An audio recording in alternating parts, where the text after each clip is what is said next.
Assalamualaikum warahmatullahi wabarakatuh. Selamat datang kembali di channel Abang 703. Pada video kali ini saya akan berikan tutorial cara mengisi Dapodik versi 2024 khusus untuk PAUD dan TK. Ini adalah tampilan dari Dapodik versi 2024 untuk TK PAUD ya teman-teman. Sebelum lanjut, bagi teman-teman yang baru menemukan channel ini, jangan lupa like, subscribe, dan aktifkan lonceng notifikasinya agar teman-teman tidak ketinggalan informasi terbaru dari channel ini. Oke, kita langsung ke tutorialnya.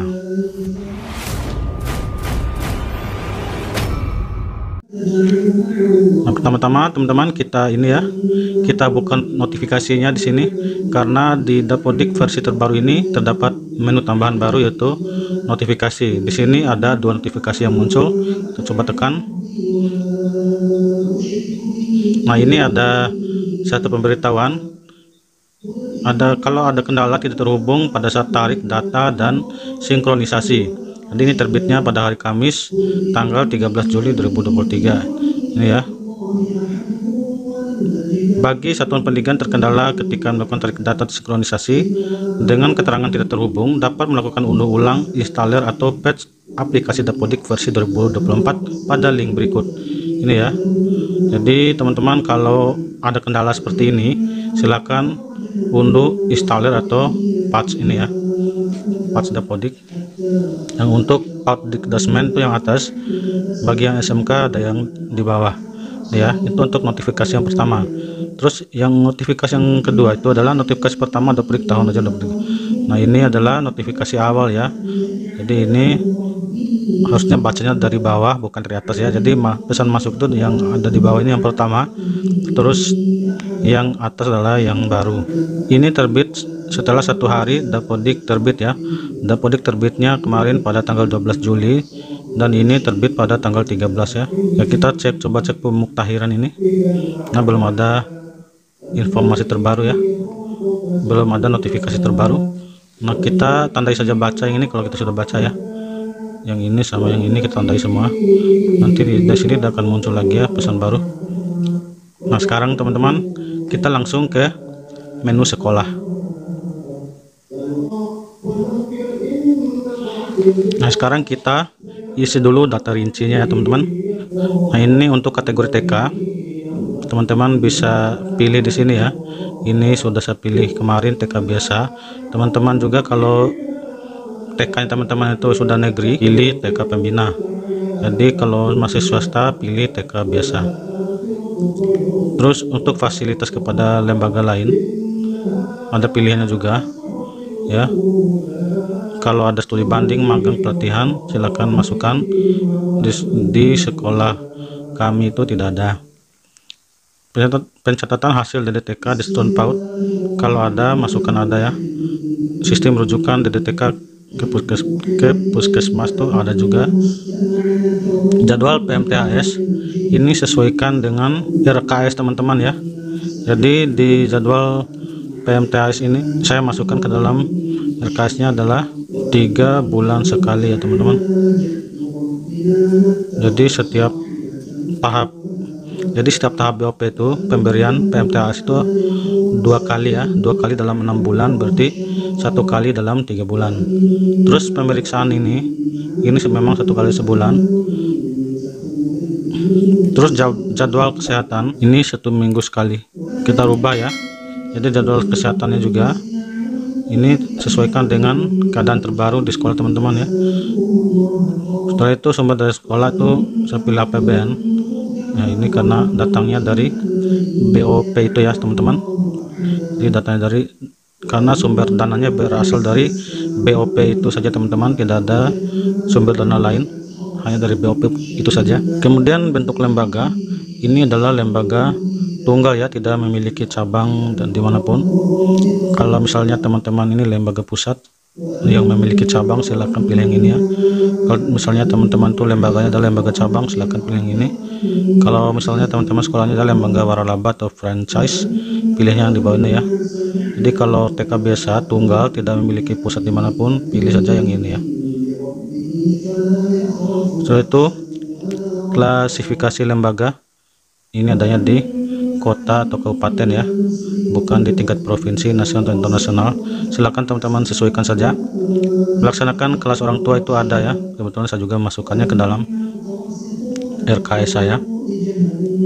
Kalau sudah, klik simpan. Nah, yang kedua adalah data periodik. Kita klik. Nah, data periodik ini ada kolom waktu penyelenggaraan. Ini waktu penyelenggaraan kegiatan KBM di TK teman-teman atau di PAUD teman-teman ya. Kalau misalnya TK itu biasanya pagi ya, dan PAUD itu biasanya sore ya teman-teman. Kalau teman-teman tuh PAUD biasanya sore ya, biasanya sore. Terus kalau TK biasanya pagi 6 hari. Kalau aturan dari teman-teman tuh ada pagi 5 hari, silahkan pilih yang 5 hari. Tapi kalau di sekolah kami itu pagi 6 hari ya teman-teman.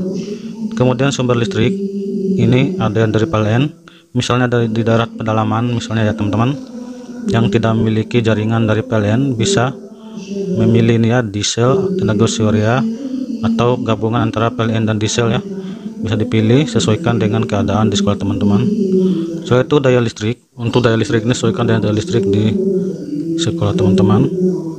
Kemudian waktu ketersediaan listrik, jadi di sekolah kami itu ketersediaannya itu sepanjang waktu ya. Setelah itu ini yang penting teman-teman, jangan sampai teman-teman lupa mencentang ya di sini ya, bersedia menerima BOSP ya. Jadi centang ya. Kalau tidak berarti teman-teman menolak untuk menerima BOSP atau yang dikenal dengan BOP ya teman-teman. Kalau sudah, klik lagi simpan. Ini gagal tersimpan, kenapa ya? Nah, berarti ada, oh ya, belum sampai bawah ya teman-teman. Nah, sekarang ada sertifikat ISO, ini kita belum bersertifikat. Kemudian kecepatan internet, ini juga kalian pilih sesuai dengan kecepatan internet teman-teman ya. Ya, saya masukkan di tengah-tengah saja ya, di 30 megabit saja. Kemudian klik simpan. Setelah itu kita klik lagi tab sanitasi. Nah, ini sanitasi. Kita pilih dulu, kita isi dulu sumber airnya, karena di tempat kami itu sumber airnya itu adalah dari pompa ya. Pompa bukan pompa manual, tapi pompa itu ya, pompa sanyo ya, apa istilahnya, pompa listrik ini ya. Kalau teman-teman seandainya itu adalah leading ya, berasal dari pump, pilih yang ini. Kalau sumber airnya dari air sungai, silahkan pilih ya, sesuaikan ya. Misalnya daerah teman-teman itu susah mendapatkan air, bisa milih ini ya, dari air hujan. Terus sumber airnya juga bisa, misalnya airnya sudah tercemar ya di sini, misalnya air pompa ini tercemar, tidak bisa dipakai untuk minum misalnya ya, bisa pilih air kemasan. Saya pilih di sini pompa. Kemudian sumber air minum tadi disediakan oleh sekolah. Kecukupan air bersih ini cukup sepanjang waktu. Kemudian sekolah menyediakan jamban yang dilengkapi dengan fasilitas pendukung untuk digunakan oleh siswa berkebutuhan khusus. Ini tidak ada ya, karena tidak ada siswa yang berkebutuhan khusus di sekolah kami. Terus tipe jamban, kalau tipe jamban teman-teman di sekolah teman-teman itu leher angsa atau leher jongkok, pilih yang ini ya. Terus ini sesuaikan saja ya. Ada yang cupluk dengan tutup, jamban menggantung di sungai, dan cupluk tanpa tutup, atau tidak memiliki jamban sama sekali, pilih yang ini. Setelah itu jumlah hari dalam seminggu siswa mengikuti kegiatan cuci tangan berkelompok ini dilakukan setiap ini ya, tiga hari dalam satu minggu ya, sesuaikan dengan keadaan teman-teman di sekolahnya. Terus jumlah keseluruhan tempat cuci tangan ini tidak perlu diisi ya. Kalau ada tulisan read only atau baca saja atau hanya baca, jadi ini tidak bisa diisi ya. Isinya nanti ada di bagian surprise. Kita lanjut lagi di bawahnya. Apakah sabun dan air mengalir pada tempat cuci tangan? Ada ya di sini ya. Sekolah memiliki saluran pembuangan air limbah dari jamban. Ini ya, ada saluran pembuangan air limbah ke tangki septik atau IPAL. Ini kalau yang saluran pembuangannya langsung ke sungai ya.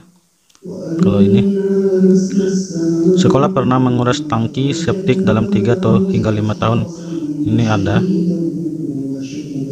Sekolah memiliki selokan untuk mengalir genangan air. Ada.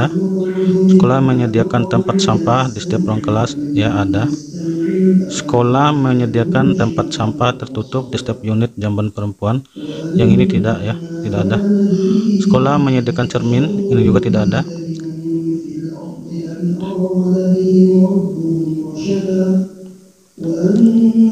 Mana lagi tadi ya? Sekolah menyediakan tempat pembuangan sampah sementara. Ada.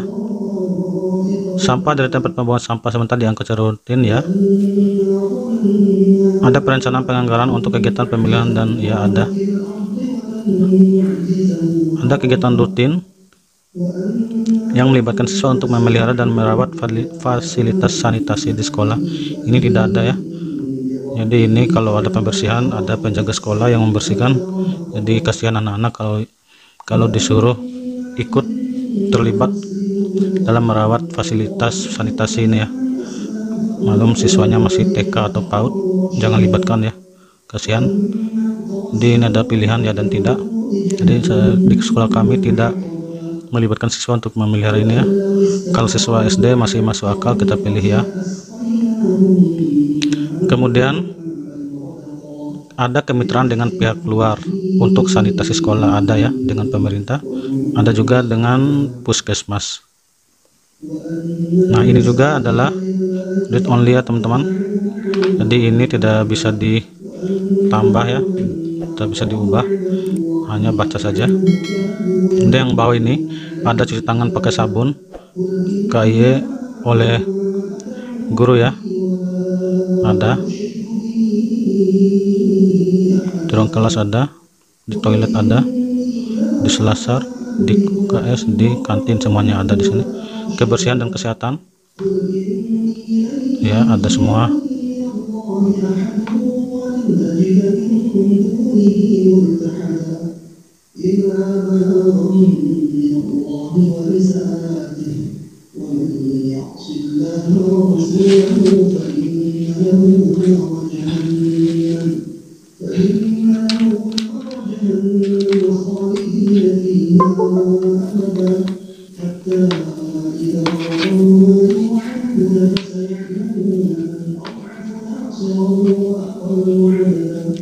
Kemudian pemeliharaan dan perawatan toilet ada ya oleh guru ya, di ruang kelas, di toilet, di selasar, di ruang UKS, di kantin tidak ada ya.